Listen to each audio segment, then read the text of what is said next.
क्या आप जानते हैं रिटायरमेंट की प्रॉपर प्लानिंग करना आज क्यों बहुत ज्यादा जरूरी है? तो दोस्तों, आज की इस वीडियो में मैं आप सभी को 5 ऐसे रीजन बताऊंगा जिससे आपको पता चलेगा कि रिटायरमेंट की प्लानिंग करना आज क्यों बहुत ज्यादा जरूरी है। तो दोस्तों, वीडियो में मैं आपको ये तो बताऊंगा ही कि 5 रीजन कौन कौन से हैं रिटायरमेंट प्लानिंग के लिए।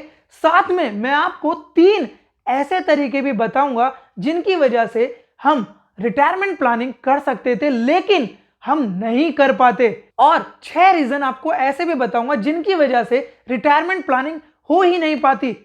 और उसके बाद मैं आपको 3 तरीके ऐसे बताऊंगा जिसके जरिए आप रिटायरमेंट प्लानिंग कर सकते हैं। और मैं ये जरूर जानना चाहूंगा कि आप उन 3 तरीकों में से कौन सा तरीका चूज करते हैं, आपके लिए कौन सा तरीका सबसे ज्यादा बेस्ट है। मैं आपसे एक रिक्वेस्ट करूंगा कि वो 3 तरीकों को देखने के बाद आप कमेंट करके मुझे ये जरूर बताना कि आपको उन तीनों तरीकों में से कौन सा तरीका बेस्ट लगता है। और वीडियो को बिना स्किप करे देखते रहना, आज की ये वीडियो बहुत ही ज्यादा इंपॉर्टेंट है आपके लिए। तो दोस्तों, मैं आपको इससे पहले कि वो 5 रीजन बताऊं, एक बात मैं आपसे बताना चाहूंगा कि अगर आप ये सोच रहे हैं कि जो मैंने सीरीज स्टार्ट की थी LIC कॉम्बिनेशन प्लान की, और उसका जो सेकंड कॉम्बिनेशन प्लान था उसके प्लान कॉम्बिनेशन मैंने अभी नहीं बताए हैं, तो अगर आप ये सोच रहे हैं कि मैं उस कॉम्बिनेशन प्लान के बारे में इस वीडियो में बताऊंगा, तो नहीं, मैं आज के इस वीडियो में नहीं बताऊंगा कॉम्बिनेशन प्लान के बारे में, क्योंकि मैं उस प्लान के बारे में जब ही बताऊंगा जब उसका मैं तीसरा कॉम्बिनेशन प्लान आपके लिए लाऊंगा। और वो तीसरा कॉम्बिनेशन प्लान भी तभी आएगा जब आप इस वीडियो को ज्यादा से ज्यादा लाइक करेंगे। तो देर किस बात की, वीडियो को अभी लाइक कीजिए। और मिलते हैं फिर आपसे अगले कॉम्बिनेशन प्लान में, सेकंड कॉम्बिनेशन प्लान के प्लान्स के साथ। तो दोस्तों, आइए वापस चलते हैं अपने टॉपिक की तरफ, जानते हैं वो कौन से 5 रीजन है जिनकी वजह से हमें पता चलेगा कि हमें आज के डेट में अपनी रिटायरमेंट की प्लानिंग कर लेनी चाहिए। तो उसका रीजन नंबर 1 है लॉन्जिविटी, मतलब उम्र बढ़ रही है। जो 30 उम्र से 60 उम्र तक आज नॉर्मली आदमी काम करता है, 30 साल वो सिर्फ काम करता है, मगर 60 उम्र में रिटायर होने के बाद वो आज 80, 85 और काफी बार तो 90 साल तक भी जी रहा है। मतलब हम काम तो करेंगे 30 साल और हमारा बुढ़ापा 25 या 30 साल से भी ज्यादा का हो सकता है। तो दोस्तों, अब बात करते हैं दूसरे रीजन की, वो है कॉस्ट ऑफ लिविंग, मतलब महंगाई बढ़ रही है, जिस वजह से आज हमें घर चलाने के लिए जितना खर्चा हो रहा है उससे डबल या फिर उससे कई गुना ज्यादा खर्चा हमें पेंशन को लेते वक्त होने वाला है। रीजन नंबर 3, हमारे देश में सोशल सिक्योरिटीज का प्रावधान ही नहीं है। काफी सारी फॉरेन कंट्रीज में रिटायरमेंट के बाद गवर्नमेंट सोशल सिक्योरिटी मतलब एक रिटायरमेंट फंड देती है, जो कि हमारे देश में अवेलेबल ही नहीं है। तो दोस्तों, अब बात करते हैं रीजन नंबर 4 की, जॉइंट लाइफ सिस्टम बदलकर अब न्यूक्लियर फैमिली का जमाना आ गया है। पहले घर में 4, 5, 6 लोग कमाते थे, और अगर एक रिटायर हो भी जाता था तो घर पे कोई भी किसी भी तरह का फर्क नहीं पड़ता था। लेकिन आज न्यूक्लियर फैमिली की वजह से 1 या 2 आदमी फैमिली में कमाते हैं और रिटायरमेंट के बाद फाइनेंशियल प्रॉब्लम आ सकती है। तो दोस्तों, अब बात आती है रीजन नंबर 5 की, पेंशन के लिए किसी के पास भी प्रॉपर सेविंग नहीं है, क्योंकि 30 उम्र से 55 उम्र तक लोग परिवार, बच्चों की परवरिश, उनकी पढ़ाई और उनकी शादी में इतना बिजी हो जाते हैं कि वो अपने पेंशन के लिए कोई भी प्रोविजन करना भूल जाते हैं। तो दोस्तों, हमने ये 5 रीजन तो जान लिए जिससे पता चला आपको कि रिटायरमेंट प्लानिंग करना क्यों जरूरी है। और अब मैं आपको बताऊंगा कि रिटायरमेंट प्लानिंग करने के कौन कौन से तरीके हैं। देखिए दोस्तों, नॉर्मली रिटायरमेंट प्लानिंग 3 तरीके से हो सकती है। तो दोस्तों, सबसे पहला तरीका है social security and government support, जो कि हमारे देश में है ही नहीं।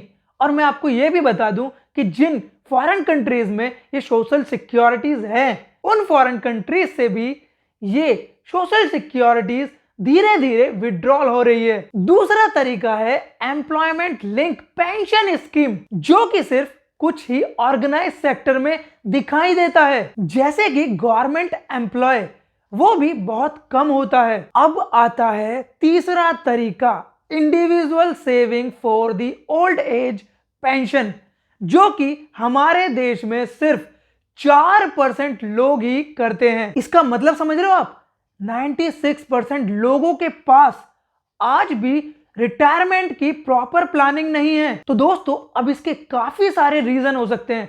मैं यहां पर आपको कुछ इंपॉर्टेंट रीजन बताऊंगा, जिसमें कि सबसे पहला रीजन है सिर्फ 12% वर्किंग पॉपुलेशन ही पेंशन के लिए एलिजिबल है। रीजन नंबर 2, 68% लोग अपने रिटायरमेंट के बाद अपने ही बच्चों के ऊपर निर्भर रहते हैं, उनके ऊपर डिपेंड रहते हैं। रीजन नंबर 3, कई लोग, काफी सारे लोग मतलब ये जानते ही नहीं है कि फ्यूचर में, आपके भविष्य में कितने ज्यादा पैसे की जरूरत पड़ सकती है। रीजन नंबर 4, 60 उम्र से ज्यादा लोगों की संख्या 2015 से 2050 तक 171% बढ़ सकती है। रीजन नंबर 5, अगर हम महाराष्ट्र जैसे राज्य का एग्जाम्पल लें तो यहां पर 72% रिटायर्ड लोग आज भी घर चलाने के लिए काम कर रहे हैं। रीजन नंबर 6, सबसे बड़ा प्रॉब्लम यह है नॉट अर्ली स्टार्टिंग, मतलब पेंशन की प्लानिंग जो 30 उम्र से हो जानी चाहिए, वो आज लोग 50 से 55 तक तो सोचते भी नहीं है। तो दोस्तों, अब सिर्फ आपके पास 3 तरीके बचते हैं। अब आप मुझे यह बताना कि इन तीनों तरीकों में से आपको क्या बेहतर लगता है। पहला तरीका, मैन एट वर्क, इसका मतलब है रिटायरमेंट के बाद जिंदगी भर काम करते रहना। क्या आप इस ऑप्शन को चूज करेंगे? क्या आपको पसंद है? दूसरा तरीका है मनी एट वर्क, इसका मतलब यह है कि रिटायरमेंट के बाद आपको आजीवन, मतलब लाइफ टाइम, एक फिक्स्ड इनकम आती रहे, जिससे आप अपनी आगे की रिटायर्ड लाइफ आत्मसम्मान से गुजार सकें। या फिर तीसरा तरीका यह है मर्सी एट वर्क, किसी और की दया पर आप अपनी लाइफ को जीते रहिए। अब आप मुझे यह बताइए, इन तीनों तरीके में से कौन सा तरीका आप चूज करना चाहेंगे? आपको कौन सा तरीका बेहतर लगता है? अभी कमेंट करके अपनी राय दीजिए। मुझे नहीं लगता कोई भी रिटायरमेंट के बाद लाइफ टाइम काम करना चाहेगा या फिर उसे किसी की दया पर जीना होगा। कोई भी इस चीज को नहीं चाहता। तो आपके पास सिर्फ एक ऑप्शन बचता है, जो कि है मनी एट वर्क। हर किसी का यही ऑप्शन होना चाहिए, क्योंकि उसे यह जीने का स्वतंत्र और आत्मसम्मान दे सकता है, और यह करना बहुत आसान है। तो दोस्तों, अगर आपको मेरी ये बातें समझ में आई और आपको क्लियर हो गया है कि रिटायरमेंट प्लानिंग क्यों जरूरी है, तो दोस्तों, आज से रिटायर होने तक आपको एक रेगुलर और कंपलसरी हैबिट लगानी है, जिसके जरिए आपको एक रेगुलर और गारंटेड इनकम लाइफ टाइम आती रहे, और वो सिर्फ आपको ही नहीं, आपके बाद आपके स्पाउस को, मतलब आपके नॉमिनी को भी बार बार लगातार मिलती रहे। दोस्तों, पैसा कमाना एक बात है और पैसे को मैनेज करना वो अलग बात है, जिसके लिए आपको एक ऐसे व्यक्ति की हेल्प लेना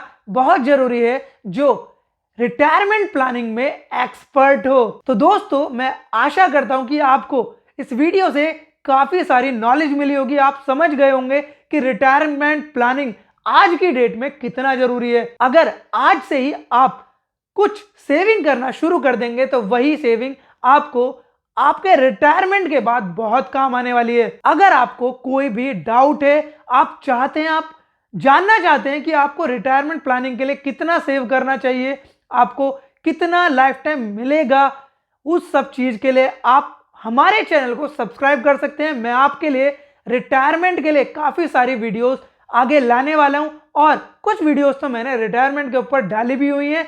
उसके लिए आप चैनल को विजिट कर सकते हैं और वहां से जाके देख सकते हैं। और अगर आप अपनी एज पर जानना चाहते हैं कि आपको कितना सेव करके कितना मिलेगा, तो वीडियो में नीचे कमेंट कर सकते हैं। मैं आपके कमेंट का रिप्लाई तुरंत जितनी जल्दी से जल्दी होगा मैं देने की कोशिश करूंगा। और दोस्तों, वीडियो अच्छी लगी तो वीडियो को लाइक करना ना भूलें और चैनल को सब्सक्राइब जरूर कर दें, जिससे आपको आगे आने वाली वीडियो मिल सके। और नोटिफिकेशन बेल भी ऑन कर लेना, उसके जरिए आप सबसे पहले वीडियो को देख पाएंगे। तो दोस्तों, वीडियो को यहां तक देखने के लिए बहुत बहुत आपका धन्यवाद और मिलते हैं आपसे अगली वीडियो में। तब तक के लिए बाय, धन्यवाद।